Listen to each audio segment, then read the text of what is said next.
Hello बच्चों, कैसे हैं आप सब। आज आपके लिए लाए हैं चैप्टर नंबर 3 जो रेखिक समीकरण है। उसके जो सिलेक्टेड क्वेश्चन मोस्ट इंपॉर्टेंट हैं आपकी यूपी बोर्ड परीक्षा में आने वाले हैं, और जो भी बोर्ड परीक्षा हैं उनमें सब में आने वाले हुए जो क्वेश्चन हैं वो आपके लिए लाए हैं। देखिए आप, तो पहला जो क्वेश्चन है, अनुपात A1/A2 B1/B2 C1/C2 की तुलना कर ज्ञात कीजिए कि निम्न रेखिक समीकरण युग्म संगत हैं या असंगत हैं। तो ये पूरा जो चैप्टर है रेखिक समीकरण पे है। इस चैप्टर की बात कर दें तो रेखिक समीकरण उसको कहते हैं जो एक सीधी रेखा जाए उसे रेखिक समीकरण कहते हैं। और जैसे कि इसमें जिधर को भी जाएगी अक्ष होते हैं, जैसे ये अक्ष हो गया x अक्ष और ये हो गया y अक्ष। तो यहाँ से कोई भी रेखा जाने वाली जो x y अक्षों को प्रतिच्छेद करे उसको कहते हैं रेखिक समीकरण। और ये भी जरूरी नहीं x को भी, x और y दोनों को ही प्रतिच्छेद करे। अगर खाली x को भी प्रतिच्छेद करेगी उसको भी हम कहते हैं रेखिक समीकरण, और खाली y को भी अगर प्रतिच्छेद करेगी उसको भी रेखिक समीकरण कहते हैं।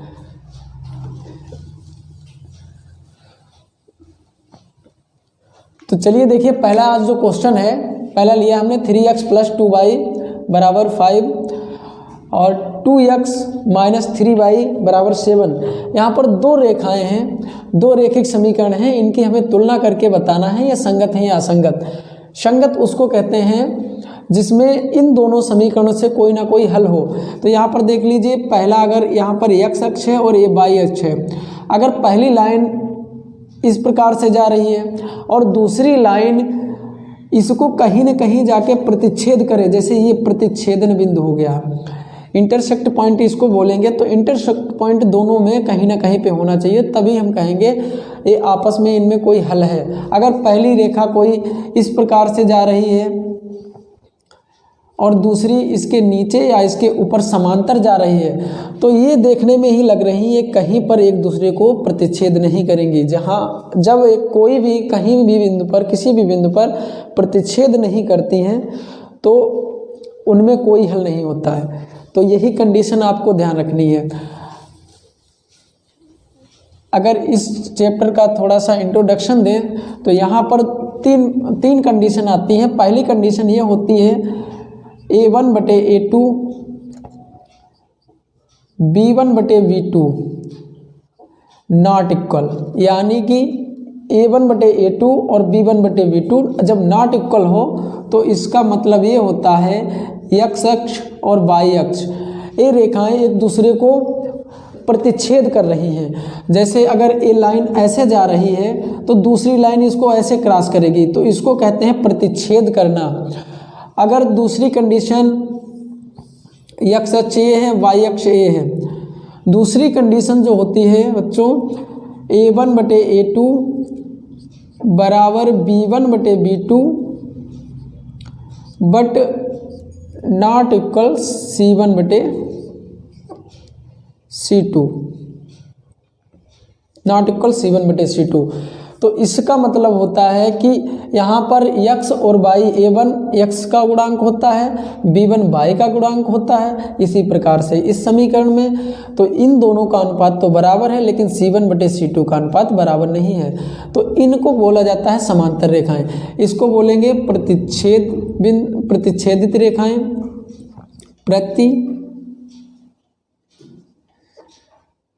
प्रतिच्छेद रेखाएं करेंगी एक दूसरे को। ये एक दूसरे के समांतर होती हैं। समांतर होने का मतलब ये होता है एक लाइन ऐसे जा रही है तो दूसरी इसके समान अंतर पे जाएगी, और हमें देखने में लग रहा कभी भी एक दूसरे को प्रतिच्छेद नहीं करेंगी। जब तक एक दूसरे को प्रतिच्छेद नहीं करती हैं तो उनके हल नहीं होते हैं। जितनी बार प्रतिच्छेद करेंगी उसके उतने ही हल होते हैं। ये कहीं पर देखने में ही लग रहा सीधी जा रही तो कहीं ना कहीं पर एक जाके एक दूसरे को प्रतिच्छेद नहीं करेंगी, तो इनमें कोई हल नहीं होता है। तो समांतर होने पर कोई हल नहीं, समांतर होने पर क्या होता है बच्चों, कोई हल नहीं होता है। और प्रतिच्छेदन करने पर एक हल होता है, एक हल होता है। क्या लिखेंगे बच्चों, एक हल। देखिए देखने में लग रहा है इसने अगर यहाँ पर एक बार प्रतिच्छेद कर लिया और दोनों लाइन एक दूसरे को ऐसे जा रही तो अब दोबारा कभी नहीं मिलेंगी, एक बार ही मिली हैं, तो इसलिए इसका एक ही हल होता है। और ये कहीं पर भी नहीं मिलेंगे तो इसलिए इसका कोई हल नहीं है। और तीसरी कंडीशन होती है A1/A2 B1/B2 बराबर C1/C2। तो इसका कहने का मतलब होता है जो x का गुणांक होता है उसे A1 A2 कहेंगे दोनों लाइनों से, B1/B2 y के गुणांक होते हैं पहले और दूसरे से, C1/C2 जो होते हैं वो अचर पद होते हैं। और अचर पद और तीनों जब सेम होते हैं तो इसकी कंडीशन जो आती है, यहाँ पर बच्चे देख सकते हो x अक्ष और y अक्ष, इसको समझाने के लिए हमने अलग से ग्राफ बना लिया। तो इस पर जो रेखाएं होंगी जब तीनों का अनुपात बराबर है तो अगर एक लाइन ऐसे जा रही है, अगर एक लाइन ये कोई भी अगर लाइन मानते वो ऐसे जाएगी और ये कंडीशन है तो दूसरी लाइन भी इसी पर जाएगी, ऐसे जाएगी।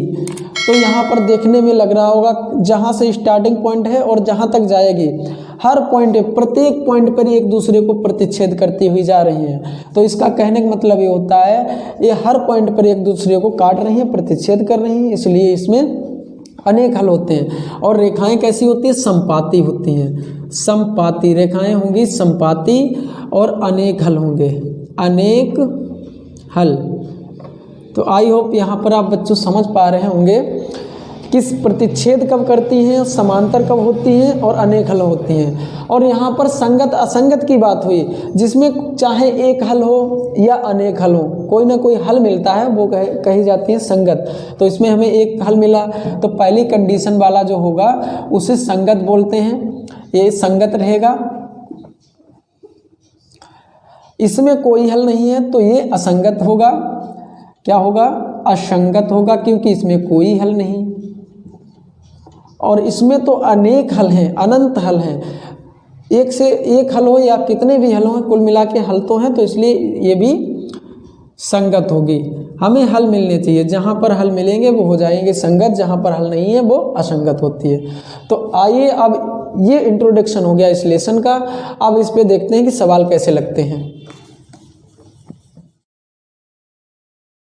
बच्चों जैसा कि अभी बता चुके हैं, अब देखते हैं कि ये सवाल कैसे लगते हैं। जैसा कि अभी बताया, तो पहला जैसे सवाल है, ये पहली जो रेखा होगी इसकी अगर हम तुलना कराएं A1x प्लस B1y बराबर C1 से, इसकी तुलना करा देंगे A2x प्लस B2y बराबर C2 से। तो यहाँ पर हमें A1 जो मिलेगा, A1 बराबर 3 मिलेगा और B1 बराबर 2 मिलेगा, C1 बराबर 5 मिलेगा। ऐसे ही यहाँ पर देखिए A2 बराबर 2 मिलेगा, B2 बराबर माइनस, यहाँ पे माइनस हो तो माइनस आ जाएगा, माइनस का 3 मिलेगा और C2 बराबर में 7 है तो 7 मिलेगा। ओके, अब यहाँ पर देखते हैं सबसे पहली कंडीशन क्या थी, A1/A2 बराबर B1/B2। इसको हम करके देखते हैं क्या ये बराबर है या बराबर नहीं है। तो पहली कंडीशन अगर बराबर नहीं होगी तो पहली ही कंडीशन मिल जाएगी, तो आगे हमें जाने की ज़रूरत नहीं है। A1 का मान है 2 और बटे में A2 का मान है, A1 का मान है 3 और A2 का मान है 2। तो ऐसे कर देते हैं, बराबर लगाइए। B1 का मान है 2, B2 का मान है -3। अब क्या बच्चों यहाँ पे लग रहा है कि दोनों बराबर हैं? नहीं बराबर हैं, क्योंकि यहाँ पे 3 ऊपर है, 2 नीचे, यहाँ पे 2 ऊपर है और -3 नीचे है, तो ये बराबर नहीं है। अभी हमने बताया था कि जब A1/A2 नॉट इक्वल B1/B2 होते हैं तो रेखाएं कैसी होती हैं? प्रतिच्छेद करती हैं। रेखाएं प्रतिच्छेद करेंगी तो एक हल होता है, प्रतिच्छेद करने पर एक हल है। क्या कहेंगे? एक हल है, और हल होना चाहिए, कुल मिला के एक हल है। तो जब हल है तो कहेंगे संगत है, रेखाएं आपस में संगत हैं। तो बस यही बताना था, संगत है या असंगत। तो ये वाली रेखा जो है वो संगत है। अब दूसरे सवाल की बात करते हैं।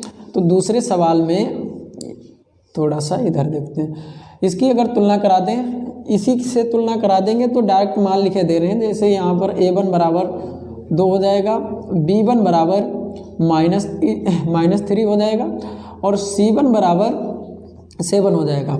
ऐसे यहाँ पर A2 दूसरी लाइन, दूसरी जो रेखा है उसको A2 बराबर 4, B2 बराबर -6 और C2 बराबर 9। अब यहाँ पर देखते हैं कौन सी जो 3 कंडीशन थी कौन सी कंडीशन को सेटिस्फाई कर रहा है। तो यहाँ पर देखेंगे A1/A2 बराबर B1/B2। पहले तो इसी में मान रख कर देख लेते हैं। यहाँ पर देखिए बच्चों, A1 का मान है 2, A2 का मान है 4 बराबर B1 का मान, हाँ B1 का मान है -3 और B2 का मान है -6। देखिए अगर इसको काट देंगे 2 × 2 और 2 × 2 = 4, माइनस माइनस कट जाएगा, 3 × 3, 3 × 2 = 6। अब यहाँ पर ये दोनों बराबर हो गए। अब इसके आगे हम C1 भी चेक करेंगे, C1/C2। तो यहाँ पर जब मान रखेंगे C1 का मान है 7 और C2 का मान है 9। अब देखा, अब ये आपस में नहीं कैंसिल हो सकते हैं। तो यहाँ पर देखिए बच्चों, अब जब मान एक दूसरे से कैंसिल होकर यहाँ पर आया है 1/2, यहाँ पर 1/2, यानी कि A1/A2 बराबर B1/B2 आपस में इक्वल हैं। बट C1/C2, जो C1/C2 7/9 ये इक्वल नहीं है। तो यहाँ पर ए वाली कंडीशन आ गई। कंडीशन नंबर 2 सेकेंड में समांतर रेखाएं होंगी।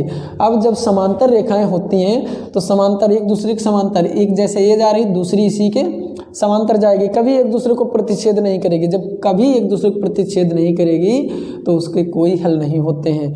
और जब कोई हल नहीं, क्या लिखेंगे इसमें, कोई हल नहीं।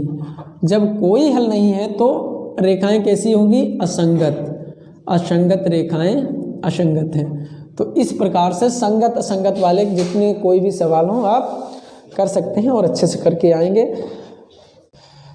चलिए बच्चों, इसी के साथ में अगला सवाल लाए हैं। एक आयताकार बाग जिसकी लंबाई चौड़ाई से 4 मीटर अधिक है और इसका अर्ध परिमाप 36 मीटर है, तो बाग की बीमाएं ज्ञात कीजिए। बीमाओं का मतलब होता है उसकी भुजाएं, लंबाई और चौड़ाई। आयताकार ये चित्र बना हुआ है, इसकी जो चौड़ाई होती है ये चौड़ाई है और ये लंबाई है। तो सवाल कहने के अनुसार सवाल ये कह रहा है कि जो चौड़ाई है, जो लंबाई है वो चौड़ाई से 4 मीटर अधिक है और अर्ध परिमाप का मतलब होता है, पूरा परिमाप होता है चारों तरफ, परि का मतलब होता है चारों तरफ, माप का मतलब होता है उसकी माप। तो चारों तरफ की जो माप होती है उसको कहते हैं परिमाप।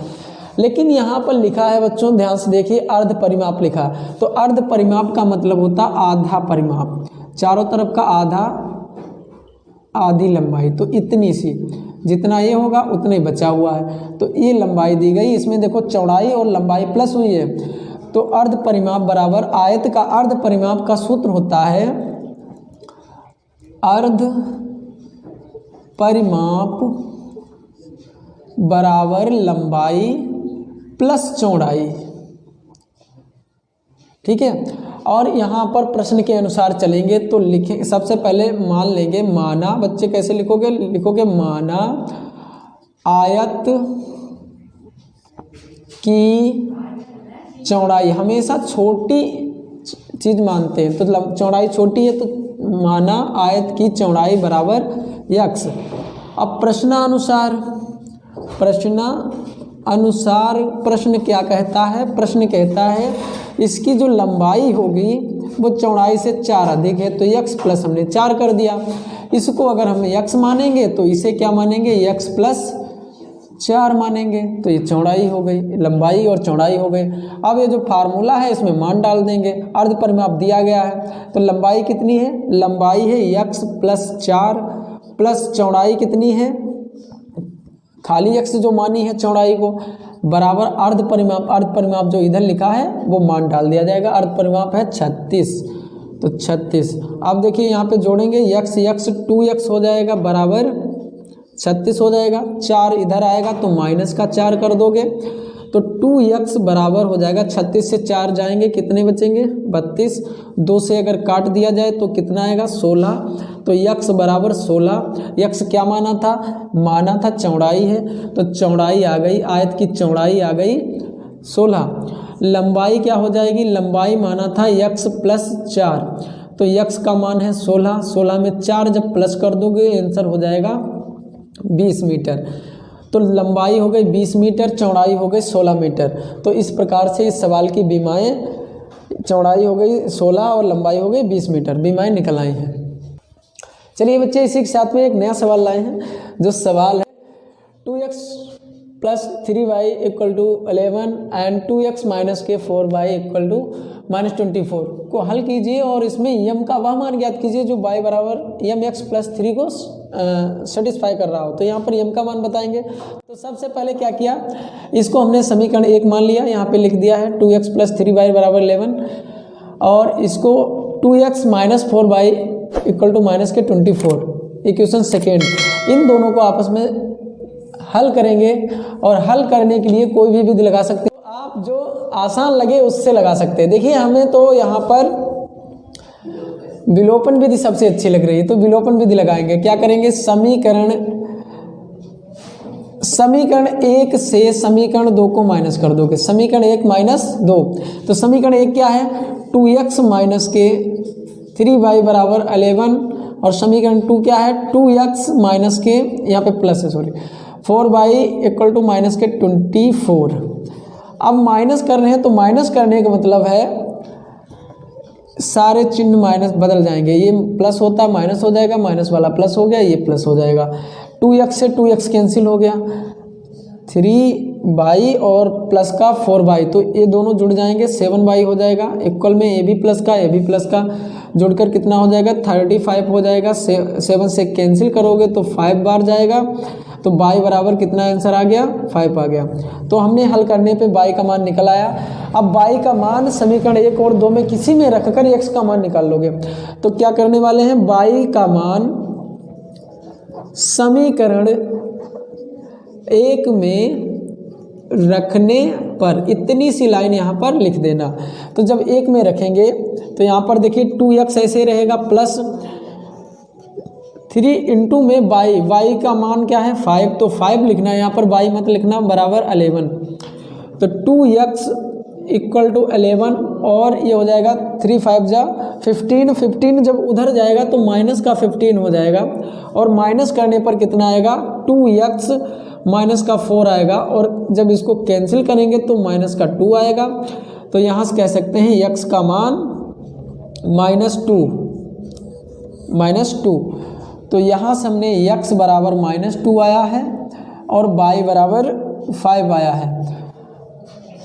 दोनों समीकरण को हल करने पर x और y के मान a आए हैं। अब यहाँ से कह रहा था सवाल कि यम का मान ज्ञात कीजिए, यम का क्या मान होगा। तो ये जो समीकरण इसको हम थर्ड मानेंगे, y बराबर यम x प्लस 3, समीकरण थर्ड मान ली, और इसमें x और y दोनों के मान रख देंगे। y बराबर कितना है 5, तो 5 लिखेंगे यहाँ पर, यम इंटू में x का मान है -2, तो -2 रखेंगे, प्लस का 3 लिख देंगे। अब देखिए इसको हम इधर लाएंगे, इसको जब इधर लाएंगे तो प्लस का हो जाएगा, माइनस के 2m होगा, और इधर आएगा 2m प्लस का हो गया, वही बराबर में 3 है, और 5 उधर जाएगा, ये माइनस का हो जाएगा। तो घटाने पर माइनस का 2 बचा, यहाँ पर 2m बचा, 2 से 2 कैंसिल हो गया, यहाँ पे -1 बचा होगा, तो m बराबर -1। तो इस प्रकार से देखा बच्चों, बिल्कुल आसान है और बहुत ही इंपॉर्टेंट ये सवाल है। तो पहले दोनों समीकरण को हल करके x y के मान निकालेंगे, जो तीसरी समीकरण दी है इसमें x y के मान रख देंगे, और यहाँ से आसानी से आप m का मान निकाल सकते हैं। चलिए बच्चों, इसी के आगे एक और नया सवाल लाए हैं जो काफ़ी इम्पॉर्टेंट है, कई बार परीक्षाओं में आया हुआ सवाल है। यदि किसी भिन्न के अंश व हर में 2 जोड़ दिया जाए तो वह भिन्न 9/11 हो जाती है। यदि 3 जोड़ दिया जाए तो वह 5/6 हो जाती है। तो भिन्न ज्ञात कीजिए। देखिए बहुत ही क्रिटिकल सवाल है, लेकिन आसान है, इससे आसान कुछ नहीं है। तो क्या करने वाले हैं, सबसे पहले लिखोगे बच्चों सॉल्यूशन में, माना क्या लिखेंगे, माना वह भिन्न, जो ना आए उसी को x मान लो, माना वह भिन्न बराबर x बटे वाई। हमने x बटे वाई मान लिया। x क्या है यहाँ पर, x है अंश और y है हर। अब प्रश्नानुसार प्रश्न क्या कहता है इसके अनुसार चलेंगे। प्रश्नानुसार तो प्रश्न ने पहली कंडीशन ये कहा है कि अंश ऊपर और हर नीचे दोनों में 2 जोड़ दिया जाए तो 9/11 हो जाएगी। तो क्या करना है, सवाल के अनुसार चलेंगे। इसमें भी 2 प्लस कर दिया और यहाँ भी 2 प्लस कर दिया, बराबर कितना हो जाएगी, 9/11 हो जाएगी। चलो इसकी बात मान ली, जैसा कहा था वैसे हमने लिख दिया। और क्या मिल गया, x + 2/y/2 बराबर 9/11। इनकी कैंची गुणा कर देंगे। 11 की जब यहाँ गुणा होगी तो 11 की जब x से होगी तो 11x, 2 से होगी तो 11 दूनी 22 होता है। ऐसे ही इसको जब इधर भेजेंगे तो 9y और 2 से जब होगी तो 9 दूनी 18, एक कैंची गुणा हो गई। अब x y वाले एक तरफ और अचर पद एक तरफ कर लेते हैं। तो यहाँ पर देखो लिखा है 11x, इधर आएगा 9y और प्लस 22, 18 इधर आएंगे तो माइनस के हो जाएंगे 18, बराबर कर लिया 0। तो 11x माइनस के 9y, 22 से 18 घटा दोगे तो कितना बचेगा बच्चों, 4 बचेगा। प्लस का 4 बराबर 0, समीकरण 1 मान लेना। समीकरण 1 मान लिया। अब यहाँ पर दूसरी कंडीशन सवाल ने ही कहा था कि अगर यदि 3 जोड़ दिया जाए, अंश और हर दोनों में 3 जोड़ दिया जाए तो 5/6 हो जाती है। तो फिर से जो भिन्न थी x बटे वाई, ऊपर भी 3 जोड़ दिया और हर में भी 3 जोड़ देंगे और कह रहा है कि कितनी हो जाएगी, 5/6। तो 5/6 भिन्न हो जाएगी। तो उस हिसाब से हमने लिख दिया। अब जैसे यहाँ पे कैंची गुणा की थी वैसे यहाँ भी कर देंगे। 6 की जब x से होगी तो 6x हो जाएगा, 3 से होगी तो 6 × 18 हो गया। y की जब 5 से होगी तो 5y प्लस का 15 हो जाएगा। 6x 5 इधर आएगा माइनस का 5y, 15 18 प्लस के हैं और 15 इधर आएंगे माइनस के हो जाएंगे, बराबर 0। तो 6x माइनस का 5y, 18 से 15 जाएंगे प्लस के 3 बचेंगे, समीकरण बराबर 2 मान लेते हैं इसको। तो समीकरण 1 और 2 को अब हल करके x और y के मान निकल आएंगे और हमारी भिन्न प्राप्त हो जाएगी। तो कैसे हल करेंगे, यहाँ पर देखिए 9y है, यहाँ पर है माइनस के 5y। तो क्या करेंगे, इसमें विलोपन विधि का यूज करके x और y के मान निकालेंगे। तो सबसे आसान है, देखिए यहाँ पर है 5, यहाँ पर है 9। तो हम करने वाले हैं समीकरण 1 में 1 को कितने से गुणा कराएंगे, 5 से, क्योंकि यहाँ पर 5 नहीं है 9 है। तो समीकरण 1 को हम कराने वाले हैं 5 से गुणा, 5 से, और घटा देंगे समीकरण 2 को। और कब घटाओगे, समीकरण 2 को 9 से गुणा कराकर घटा देंगे। तो सबसे पहले देखिए 5 से, एक समीकरण ये लिखी हुई है, इसको 5 से गुणा करा के लिखेंगे तो पूरे में होगा गुणा। तो 11 को 5 से होगी, 11 × 5 = 55x माइनस के 9 × 5 = 45 y हो जाएगा। और प्लस का यहाँ पर जब 5 से होगी तो 4 × 5 = 20 हो जाएंगे, बराबर 0। और जो दूसरी है उसको 9 से कराएंगे तो यहाँ पर 6 है, 6 को जब 9 से कराओगे तो 54 हो जाएगा। 54x माइनस यहाँ 5 है, 9 से कराएंगे तो 45 y प्लस इसको जब 9 से कराएंगे 9 × 27, कितना बच्चों, 9 × 27 बराबर 0। क्या कर रहे हैं, माइनस कर रहे हैं। तो माइनस करने में ये माइनस का हो जाएगा, ये माइनस था, प्लस हो जाएगा, ये भी माइनस हो जाएगा। अब यहाँ पर देख, इसलिए हमने 5 और 9 से गुणा कराई, हमें कोई भी एक मान बराबर करना था। तो यहाँ पर देखिए y के गुणांक, y का जो पद है वो बराबर हो चुका है और प्लस माइनस घटाने पर तो ये कैंसिल भी हो जाएगा। अब घटा रहे हैं, 55 से 54 घटाएंगे तो x बचेगा। और यहाँ पर 20 से 27 है माइनस के, तो जब माइनस के घटाओगे तो माइनस के 7 बचेंगे, बराबर 0। तो x बराबर जब करोगे तो क्या आ जाएगा, 7 प्लस का आ जाएगा। x का मान मिल गया हमें। अब ये जो x का मान है, चाहे समीकरण 1 में रख दे चाहे 2 में रख दे, वहाँ से y का मान आ जाएगा। अब देखिए यहाँ पर ये लाइन लिखनी है, x का मान समीकरण 1 में रखने पर। तो एक कहाँ है, ये है एक। तो यहाँ पर देखिए 11 लिखा है, 11x था तो हम गुणा करके x का मान लिखेंगे, x नहीं लिखना, x का मान लिखना है। 7 से गुणा इंटू हो जाएगी, माइनस के 9y प्लस का 4 और बराबर में 0। तो 77 होता है, माइनस के 9y प्लस के 4 बराबर 0। 77 में जब 4 जोड़ेंगे तो 81 हो जाएगा। इधर माइनस का 9y रहने दो, बराबर जाएगा तो ये भी माइनस का 81 हो जाएगा। माइनस से माइनस कैंसिल, 9 नेमा 81 होता है। तो y का मान कितना आ गया बच्चों? 9 आ गया। तो इस प्रकार से देखा x और y के दोनों के मान आ गए। और हमने भिन्न क्या मानी थी? भिन्न मानी थी x बटे y। तो भिन्न बराबर हो जाएगा, x का मान है 7 और y का मान है 9। तो भिन्न हमें प्राप्त हो गई 7/9। अब देखिए जो आंसर हमारा आया है यही हमारा आंसर हो गया। अब अगर इस आंसर को चेक करें, इसकी कंडीशन जो कहा था, इसने कहा था कि अगर हम अंश और हर में 2 जोड़ दें तो 9/11 हो जाता है। तो यहाँ पर अगर जांच कर लें, देखिए जांच कैसे करोगे, तो जो आई है 7/9, इसमें 2 जोड़ दो ऊपर भी और 2 नीचे भी जोड़ दें। तो देखिए ये कितना हो जाएगा? 9 और नीचे हो जाएगा 11। क्या कहा था? 9/11 हो जाती। जी बिल्कुल ठीक है, हो रहा है इतना। और अगर 3 जोड़ दें, इसी में 3 जोड़ दें ऊपर भी और 3 नीचे भी, तब ये देखिए 10/12 हो जाएगी। इसको काट सकते हैं तो 5 और यहाँ 6, तो देखिए 5/6 हो जाती है। तो ये भी दोनों कंडीशन इसकी सेटिस्फाई हो रही हैं। तो हमारा जो आंसर भिन्न हो जाएगी 7/9। तो देखिए बच्चों एक और नया सवाल, काफ़ी इम्पॉर्टेंट है आपकी बोर्ड परीक्षा के लिए। सवाल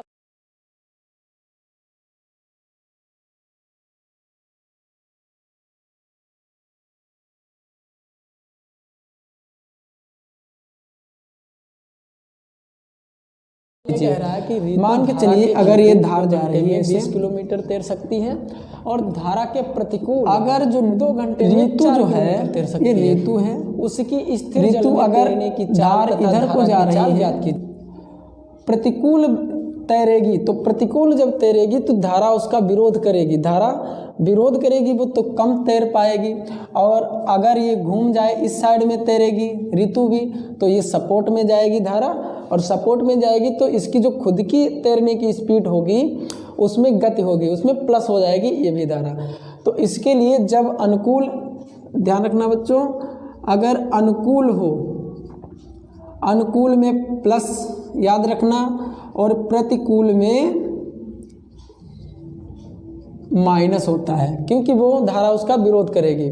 तो यहाँ पर देखते हैं, तो मान लेंगे इसमें माना, सॉल्यूशन में सबसे पहले लिखेंगे माना स्थिर जल में ऋतु की चाल, ऋतु की चाल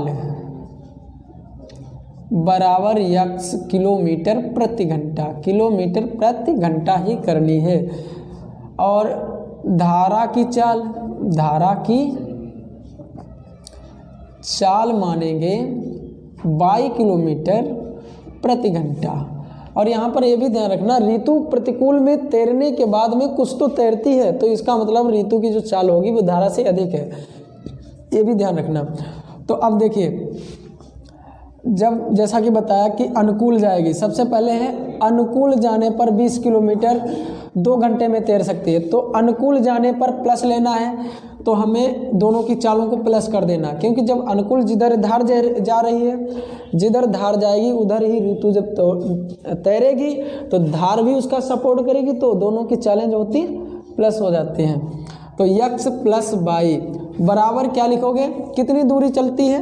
20 किलोमीटर, और कितने समय में? 2 घंटे में। तो इसलिए चाल बराबर क्या होता है? दूरी बटे समय। तो यहाँ से मिल जाएगा हमें x प्लस y बराबर 10, समीकरण 1 मान लेना। इसी प्रकार जब ऋतु विपरीत दिशा में तैरेगी तो यहाँ पे लिख दें अनुकूल स्थित, एक पहला नंबर क्या लिखना था? अनुकूल स्थित। और यहाँ पर क्या लिखेंगे? प्रतिकूल स्थित, प्रतिकूल स्थित। तो प्रतिकूल स्थिति में जो ऋतु तैर रही उसका विरोध करेगी धारा की जो चाल होगी। तब वो बेचारी कितना तैर पाती है, 4 किलोमीटर। और कितने समय में? समय उतने लगता है 2 घंटे। तो 4/2 करोगे, काटने पर कितना आएगा? 2 आएगा। तो कह सकते हैं x माइनस वाई बराबर 2। समीकरण 2 मान लेंगे। अब समीकरण 1 और 2 को हल कर लो। समीकरण 1 और 2 को जब हल करेंगे तो क्या हो जाएगा? यहाँ पर लिख देंगे समीकरण, विलोपन विधि का प्रयोग कर लेंगे। समीकरण 1 + 2, समीकरण 1 और 2 को जोड़ रहे हैं। तो यहाँ पर आप देख सकते हैं एक क्या है, x + y बराबर 10 और 2 क्या है, x माइनस वाई बराबर 2। जोड़ने पर y कैंसिल, प्लस माइनस पहले से ही थे, ये जुड़कर आ जाएगा 2x, ये जुड़कर आ जाएगा 6 2 12, काट दीजिए यहाँ पर 6। तो x बराबर आ गया 6 किलोमीटर प्रति घंटा। तो जो ऋतु की x क्या माना था? x माना था ऋतु की चाल। तो स्थिर जल में ऋतु की चाल आ गई है 6 किलोमीटर प्रति घंटा। अब ये मान समीकरण 1 में रख दो चाहे 2 में रख दो। यहाँ पे क्या लिखेंगे? x बराबर 6 मान समीकरण 1 में रखने पर, तो 1 कहाँ है? देखिए यहाँ पर x का मान जब रखेंगे तो 6 + y बराबर 10। तो y बराबर 6 उधर जाएगा, माइनस का हो जाएगा 4 आ जाएगा। तो 4 किलोमीटर प्रति घंटा धारा की चाल है। तो इस प्रकार से हमने देखा ऋतु की चाल, स्थिर जल में ऋतु की चाल 6 किलोमीटर प्रति घंटा आएगी और धारा की चाल 4 किलोमीटर प्रति घंटा आएगी। अगर ऐसे सवाल हो, इसकी शॉर्ट ट्रिक होती है, लेकिन जो बोर्ड एग्जाम होता है उसमें शॉर्ट ट्रिक लगा नहीं सकते, पूरा मेथड दिखाना होता है। लेकिन अगर आपके नॉलेज के लिए बता दें तो नॉलेज के लिए ऐसी शॉर्ट ट्रिक क्या करते हैं, सबसे पहले देख लें पर घंटे में वो कितनी चाल है। शॉर्ट ट्रिक आप देख सकते हैं 2 घंटे में 20 किलोमीटर, तो 2 घंटे में जब 20 किलोमीटर तो 1 घंटे में कितनी हुई? 10 किलोमीटर। तो 10 किलोमीटर किसकी प्रतिकूल, ये किसकी अनुकूल हुई? अनुकूल स्थिति। तो अनुकूल कितनी हुई? अनुकूल बराबर ऐसे 10 लिख देना। और प्रतिकूल कितना होगा? प्रति घंटा ही देखना है, प्रतिकूल भी। तो 2 घंटे में 4 किलोमीटर तैरी थी, तो 1 घंटे में 2 किलोमीटर। तो ऐसे सवालों के लिए जब किसी तैरने वाले व्यक्ति, नाव हो या कोई व्यक्ति का नाम हो, तो उसकी चाल पूछे तो उसमें क्या कर देना है? दोनों को जोड़ के आधा कर देना है। देखो 6 2 जोड़ोगे, प्लस कर देना 12 का आधा कितना होता है बच्चों? 6 होता है। तो 6 आ जाएगी। नाव या किसी इंसान की चाल 6 किलोमीटर प्रति घंटा आ जाएगी। और अगर धारा की चाल पूछे तब क्या हो जाएगा? तब यहाँ पर क्या करोगे?